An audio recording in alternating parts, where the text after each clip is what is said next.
नमस्कार साथियों, स्वागत है आपका आज एक नए टॉपिक की तरफ। ज्योग्राफी की कक्षा में आज जो हम लोग पढ़ने वाले हैं भारत की जलवायु। बहुत ही महत्वपूर्ण टॉपिक है। हम लोगों ने झीलें एवं जलप्रपात का अध्ययन कर लिया था। इसके बाद जो अगला टॉपिक हमारे सामने है वो भारत की जलवायु का है। तो जलवायु को समझने के लिए बहुत ही अच्छे कॉन्सेप्ट है हमारे पास, तो देखते हैं तो भारत की जलवायु कैसे, आपको क्या क्या प्रश्न आते हैं परीक्षा में, तो देखते हैं। सबसे पहला प्रश्न यही आता है कि भारत की जलवायु कैसी जलवायु है। तो याद रखिएगा, भारत की जो जलवायु है ना वो उष्णकटिबंधीय जलवायु है। भारत की जलवायु कैसी है? उष्णकटिबंधीय। पहला प्रश्न यही आता है।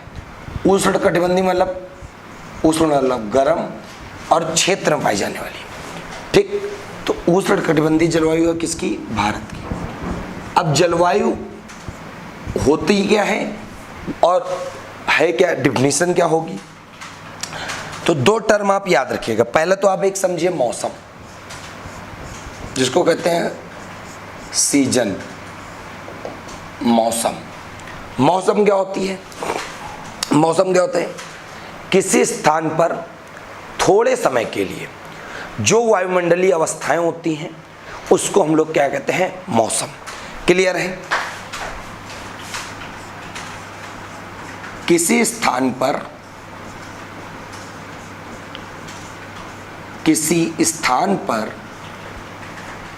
थोड़े समय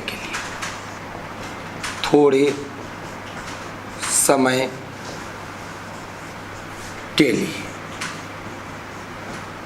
जैसे एक दिन, 2 दिन, एक सप्ताह, एग्जाम्पल 1 डे और मोर। किसी स्थान पर थोड़े समय के लिए जो वायुमंडलीय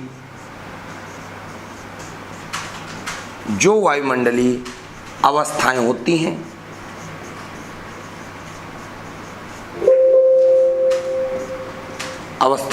हैं उसे हम लोग मौसम कहते हैं। क्लियर है? और मौसम का बड़ा भाग क्या है? याद रखिएगा, मौसम जब ज़्यादा समय तक वही मौसम रह जाए तो उसको हम लोग रूप दे देते हैं किसको? जलवायु का। और जलवायु को इंग्लिश में बोलते हैं क्लाइमेट।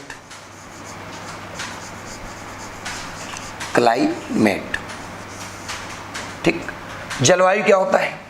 तो जलवायु आपको पता चल गया। मौसम जब किसी स्थान पर थोड़े समय के लिए जो वायुमंडलीय अवस्था है उसको मौसम का रूप दे रहे हैं। फिर जलवायु किसको कहते हैं? किसी क्षेत्र में लंबे समय तक जब कोई मौसम की स्थिति होती है उसे जलवायु कहते हैं। किसी क्षेत्र में लंबे समय तक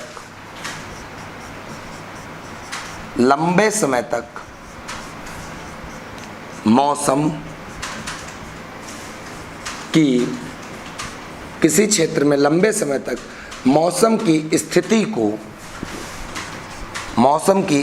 को क्या कहते हैं? जलवायु कहते हैं। जलवायु कहते हैं। क्लियर? अब बात बड़े अच्छे से आपको पता चल गई। थोड़े समय तक जो वायुमंडलीय अवस्थाएं, जैसे मतलब थोड़ी गर्मी है तो गर्मी, ठीक। लंबे समय तक कोई एक ही चीज बन जाए तो जलवायु है। जैसे भारत में जो जलवायु है वो उष्णकटिबंधीय जलवायु है। वहीं अंटार्कटिका में चले जाओ, हमेशा बर्फ ही जमी रहती है, शीतकटिबंधीय जलवायु है, ठीक। तो इस प्रकार मौसम और जलवायु में डिफरेंस समझ में आ गया। अब पेपर में प्रश्न आता है, भारत में जो मौसम संबंधी जानकारी प्रकाशित होती थी, जैसे न्यूज़पेपर में पढ़ते हो, आज यहाँ पे ये है, इतने डिग्री तापमान रहेगा, ये रहेगा, वो रहेगा। तो मौसम संबंधी जो जानकारी प्रकाशित होती थी, वो कहाँ से होती थी? तो 1875 में स्थापित हुआ था कार्य मुख्यालय शिमला में, जहाँ से मौसम संबंधी सारी जानकारी प्रकाशित की जाती है। परंतु द्वितीय विश्व युद्ध हुआ। द्वितीय विश्व युद्ध का मतलब हुआ सेकेंड वर्ल्ड वर्ल्ड वार। और द्वितीय विश्व युद्ध याद रखिएगा कब हुआ था, 1939 से 1945 तक। जब द्वितीय विश्व युद्ध हुआ तो इस समय ये मुख्यालय शिमला से ट्रांसफ़र करके किधर कर दिया गया, शिमला से ट्रांसफ़र करके पुणे कर दिया गया। तो इस प्रकार वर्तमान में जो मौसम संबंधी जानकारी प्रकाशित हो रही है वो पुणे से हो रही है, लेकिन उसके पहले 1875 में मौसम संबंधी जो कार्यालय था वो शिमला में स्थापित था। वर्तमान में द्वितीय विश्व युद्ध के बाद ये ट्रांसफ़र करके पुणे आ गया। पुणे मतलब महाराष्ट्र।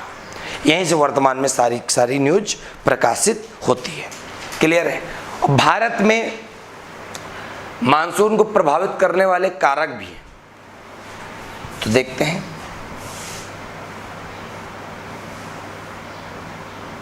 तो एक तो है उत्तर का हिमालय। उत्तर का हिमालय जब यहाँ पे मान लो सेप स्थित है, ऐसे स्थित है, तो उधर से मध्य एशिया से जो हवा आती है ठंडी ठंडी, वो भारत में नहीं आ पाती है। ठीक। एक नीचे है हिंद महासागर, जिसकी वजह से जब हिंद महासागर की स्थिति होने की वजह से होता ये कि उष्णकटिबंधीय अपने आदर्श रूप में पाई जाती है। दिन के समय में गर्मी, रात के समय में ठंडी। समुद्र का किनारा देखे ही होगे। ठीक। तो ये उसको प्रभावित करने वाले कारक हैं। अब यहीं पे मैं बताना चाहता हूं, मानसूनी पवनों के आधार पर, मानसूनी पवनों के आधार पर मौसम को कितने भागों में बांटा गया। मौसम क्या ऋतु है, लिख लो।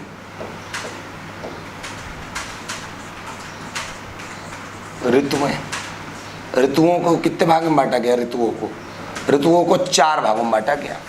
कौन कौन सी, तो देख लेते हैं। सबसे पहले देख लेते हैं शीत ऋतु।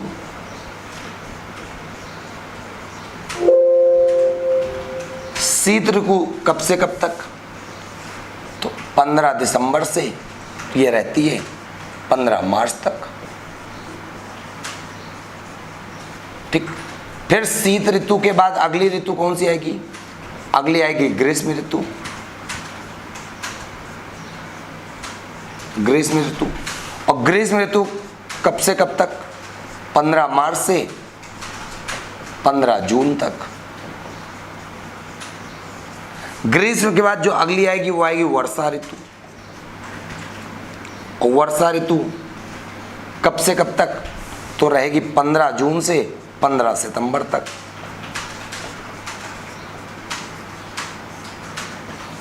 अगली ऋतु आएगी उसका नाम है शरद ऋतु। और शरद ऋतु कब से कब तक, 15 सितंबर से 15 दिसंबर तक। तो भाई साहब ये पता चल गई ऋतुओं के बारे में।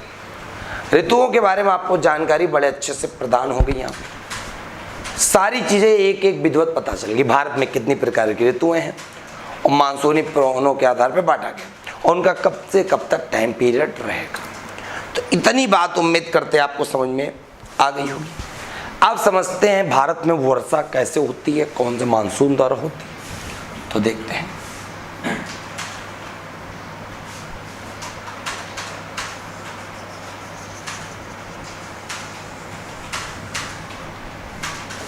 देखो नीचे वाला हिस्सा क्या है, नीचे वाला हिस्सा है इंडियन ओशियन,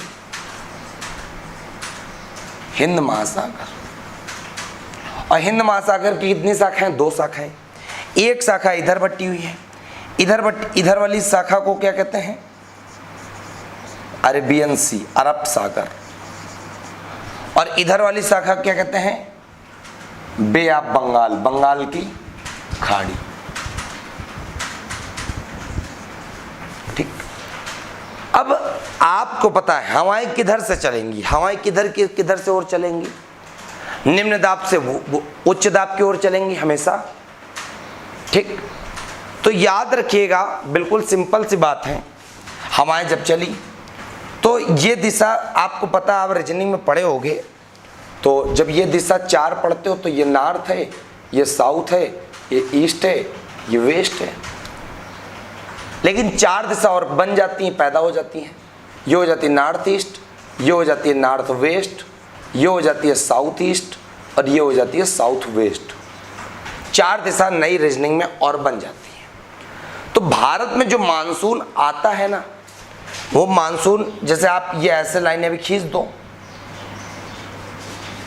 ये लाइनें ऐसे ऐसे खींच दो, तो भाई साहब ये वाली दिशा कौन सी है? दक्षिण पश्चिम, साउथ वेस्ट। तो पेपर में सबसे पहला यही प्रश्न आता है। याद रखिएगा, भारत में जो दक्षिण पश्चिम मतलब जो अरब सागर है और बंगाल खाड़ी, अरब सागर से भारत में 65% मानसून भारत में प्रवेश करता है और बंगाल की खाड़ी से 35%। ये भी याद रखिएगा। अरब सागर की जो शाखा है वो भारत में मानसून बारिश कराने के लिए कितने परसेंट जिम्मेदार है? 65%। और यहीं पे बंगाल खाड़ी 35%। क्लियर? फिर अरब सागर, ये जो दिशा दक्षिण पश्चिम है, भारत में मानसून जो प्रवेश करता है सबसे पहले वो प्रवेश करता है कब? जून का प्रथम सप्ताह। तो ये भी याद रखिएगा, जून का फर्स्ट वीक।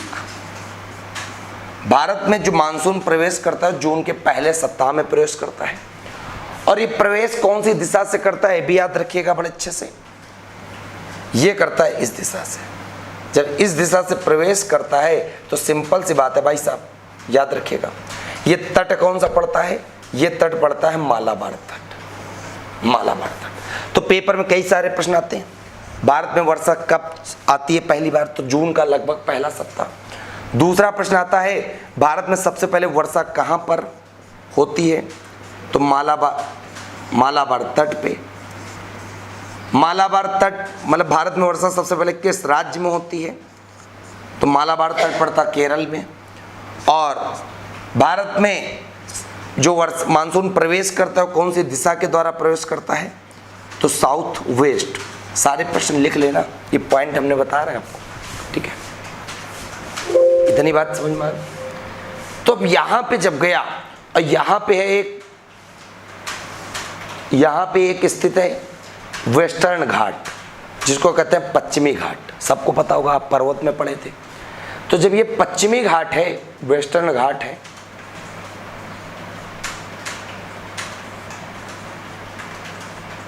ठीक। अब यहां से ये मानसून बढ़ा और इससे टकरा गया। टकराने की वजह से यहां पे वर्षा होती है, ठीक। और टकराने की वजह से यहां पे वर्षा होती है, याद रखिए। तो केरल में वर्षा हो गई और केरल में इसी वर्षा को क्या कहा गया? तो याद रखिएगा, केरल में इसी वर्षा को कहा गया आम्र वर्षा, क्योंकि आम की खेती के लिए बहुत ज़्यादा ये बेनिफिशियल होती है। क्लियर? फिर आगे बढ़ा तो यहाँ पड़ा कर्नाटका। फिर आगे बढ़ा तो यहाँ पड़ गया कर्नाटका। तो जब ये कर्नाटका पहुँच गया मानसून, तो कर्नाटका में जो वर्षा होती है उसका भी नाम दिया गया, क्योंकि यही दक्षिण पश्चिम मानसून वाली ही वर्षा कर्नाटक में कॉफ़ी के लिए बहुत फेमस है। तो इसीलिए वहाँ पे बोला जाता है कॉफ़ी वर्षा।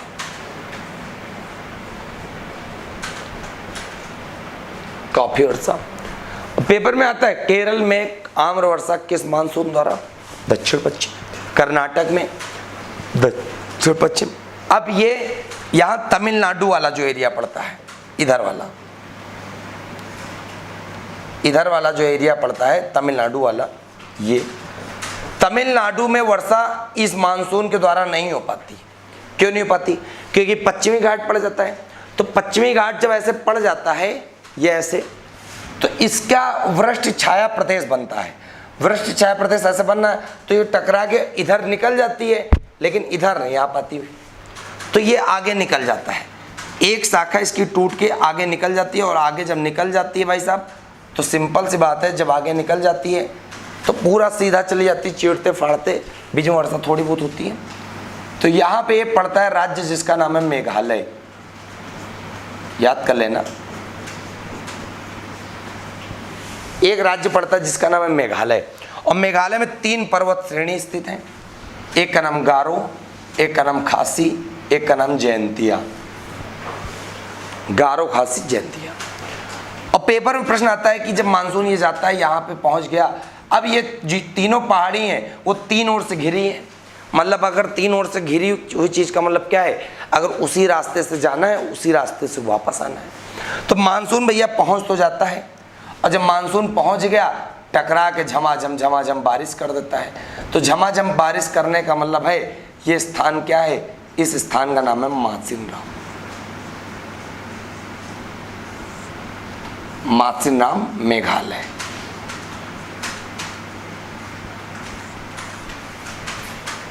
तो पेपर में इसीलिए प्रश्न आता है सबसे ज्यादा भारत में वर्षा कहां होती, मासिनराम।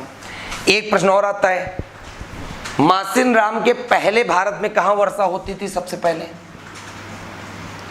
पहले होती थी चेरापूंजी, और चेरापूंजी भी यहीं पड़ता था, क्या नाम, मेघालय में। और चेरापूंजी का पुराना नाम याद कर लो, सोहरा। चेरापूंजी को सोहरा भी कहते हैं। और मासिनराम मेघालय के पहले जो वर्षा होती थी वो कहाँ होती थी, चेरापूंजी। वर्तमान में कहाँ होती, मासिनराम।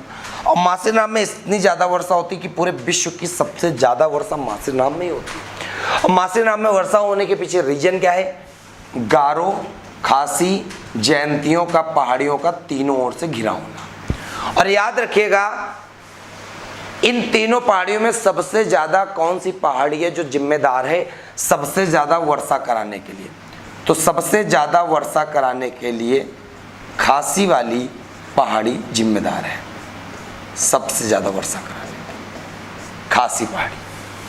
फिर बात बढ़ती है आगे, तो जब बात आगे बढ़ती है तो बात समझना बहुत ध्यान से। अब मानसून यहाँ टकरा गया, थक गया, अब ये वापस लौटता, तो जब वापस लौटता तो कोई रास्ते में मिलता नहीं, अब सीधा पड़ता है यहाँ पे, क्या नाम, तमिलनाडु। तो आगे झमाझम बारिश कर देता, कहाँ पे, तमिलनाडु। और तमिलनाडु के तट को कहते हैं कोरोमंडल तट। और जून में चला था, कोरोमंडल में लौटा कब, लग गया लगभग अक्टूबर और नवंबर का समय। और जब तक अक्टूबर नवंबर लग जाता तो मतलब जाड़ा आ जाता है और कोरोमंडल के तट में वर्षा होती है। तो इसीलिए पेपर में एक बार नहीं कई बार पूछा गया, जाड़ों के समय में वर्षा किस तट पे होती है, कोरोमंडल तट पे। कोरोमंडल तट किस राज्य का है, तमिलनाडु का है। क्लियर। फिर यही प्रश्न आता है केरल में तो वर्षा कौन से मानसून द्वारा, तो दक्षिण पश्चिम मानसून द्वारा। लेकिन तमिलनाडु के कोरोमंडल तट में वर्षा किस मानसून द्वारा, तो भाई साहब सिंपल सी बात है, अब उस दिशा से मामला आ रहा, तो उस दिशा से आ रहा है तो ये दिशा कौन सी लगेगी, उत्तर पूर्व। तो कोरोमंडल में वर्षा होने के पीछे रीजन कौन सी दिशा है, कौन सा मानसून है, चाहे उत्तर पूर्व मानसून कह लो, या इसी को आप कह सकते हो लौटता हुआ मानसून, चाहे लौटता हुआ मानसून कहो चाहे उत्तर पूर्व मानसून कहो, बात बराबर है। चाहे लौटता हुआ मानसून कहो चाहे उत्तर पूर्व मानसून कहो। तो उम्मीद करते हैं इतनी बातें आपको बड़े अच्छे से समझ में आ गई होंगी। अब मैं आपको बता दूं दक्षिण पश्चिम की एक शाखा है जो इधर से निकल जाती है, यहां पड़ता है क्या, राजस्थान, यहां पड़ता है राजस्थान। और राजस्थान में वर्षा नहीं हो पाती ज्यादा, क्यों नहीं पाती, लोग कहेंगे सर जी वहां पर भी तो पर्वत है। एक पर्वत स्थित है जिसका नाम है अरावली, जो पूरे विश्व का सबसे प्राचीन पर्वत है। अरावली पर्वत से टकरा के वर्षा हो जाए, मरुस्थल सूखा ही ना पड़े, पानी की किल्लत ही ना। बात वो नहीं है बच्चा, जो मानसून जाता है, जैसे मान लो ऐसे पर्वत है, मानसून ऐसे जा रहा तो टकरा के वर्षा गिर जाएगी, बट पर्वत ऐसे है और मानसून ऐसे जा रहा। कहने का मतलब है जो इधर से मानसून गुजरता है वो पर्वत के समांतर गुजरता है, पैरेलल। और जब पैरेलल गुजर जाता है तो टकराने की आवश्यकता नहीं पड़ती, तो इसलिए वहाँ वर्षा होती नहीं। फिर जाके उत्तर के हिमालय पर्वत से टकराता है, वहाँ वर्षा करता है झमाझम।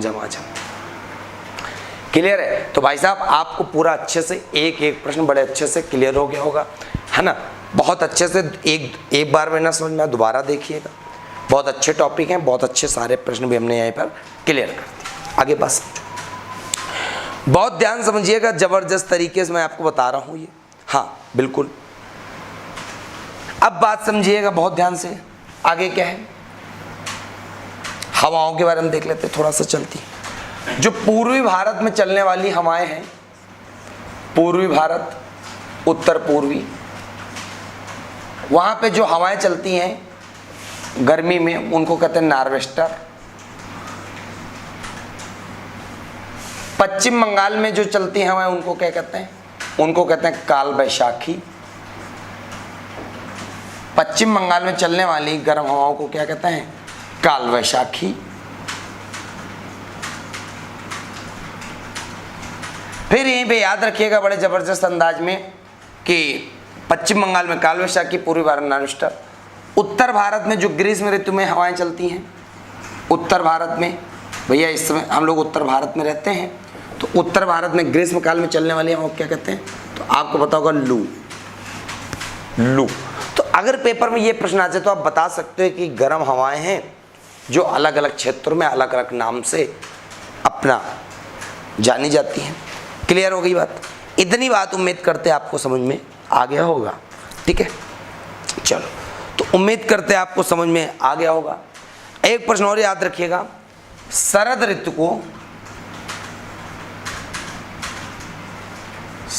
ऋतु को मानसून का प्रत्यावर्तन काल कहते हैं।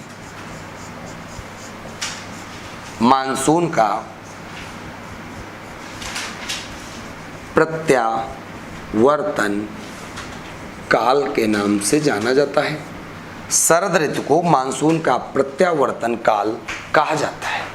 तो इस प्रकार हम लोग पूरा का पूरा भारत की जलवायु का अध्ययन कर लिए, अच्छे से समझ में आ गया होगा। ठीक है, अब जो हमारा अगला टॉपिक होगा वो होगा भारत की मिट्टी।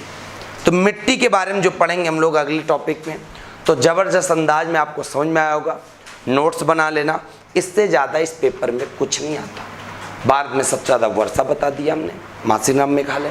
पहले चेरापूंजी में, चेरापूंजी का अन्य नाम सोहरा पुराना, और मासिनाम में वर्षा होने पीछे कौन सी पहाड़ी जिम्मेदार है? तो वो है खासी।